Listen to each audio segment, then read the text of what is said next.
bribery allegations concerning then Vice President Joe Biden all the way back in 2018. An email from a former federal prosecutor saying, quote, VP Biden and Secretary of State Kerry exercised influence to protect Burisma Holdings in exchange for payments. All I have been told is that the person who made the transfers was told that one goes to Joe Biden.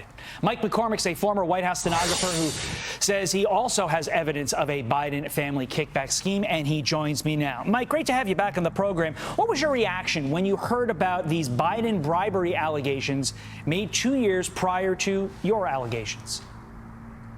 Well, I looked at the stories that were written about it, and it fits into the narrative. It fits into the evidence that I have developed based on books I've written, my Substack that I've written. Joe Biden masterminded what his son did with Burisma. He started that in March 2014. I talked with you about it a while ago, about a flight he made into Ukraine in April 2014. And Jake Sullivan came back and basically committed a crime that Joe Biden was in a kickback scheme with his son and Burisma. Well, this allegation goes to Joe getting money directly, and it came from Ukraine. The prosecutor, the American, Mr. Cummins, was given this information from a Ukrainian prosecutor, and it involved two John Doe whistleblowers. One said it looks like a wire transfer went directly from Mykola Zlochevsky, the owner of Burisma Holdings, who put Hunter Biden on the board, specifically to Joe. Well, Mykola Zlochevsky did his banking in Cyprus. And that flight I talked to you about, April 21st, 2014, 3 weeks after that flight, Joe Biden flew to Cyprus on a very unusual White House trip.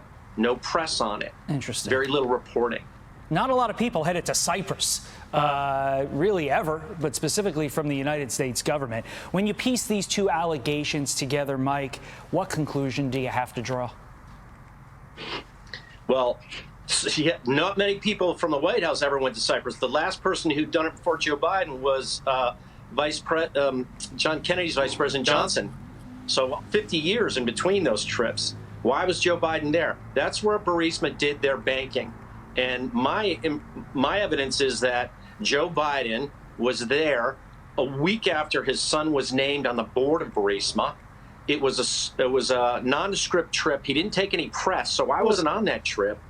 Jake Sullivan was on that trip, and they went there to talk about Ukrainian energy security. They went there and they went to Romania.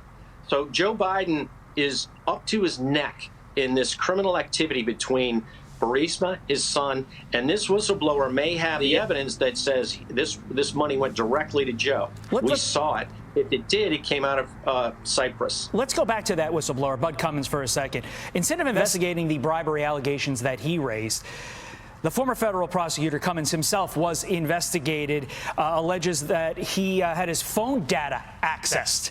Is this the chilling standard that our DOJ utilizes when somebody raises a complaint like this? You know, you've attacked the deep state here, so we're going to go after you. You're the one who's ultimately reporting on the potential illegal activity from somebody else. That seems chilling, Mike. Yeah, that was shocking to me when I read that. It shocked him. And he's come forward again now about it. So, you know, we're seeing a lot more whistleblowers. The momentum is building behind what's going to come out tomorrow. Chairman Comer's oversight committee, he's got some significant evidence to relay. So I think there's going to be some revelations. And Joe Biden can't, you know, it's like that old story where there's a hole in the dike and the kid puts his finger in the dike and stops the flood. There's too many holes coming through this dike. The flood is coming through. They can't hold it back. It started out with one hole. Now it's Swiss cheese.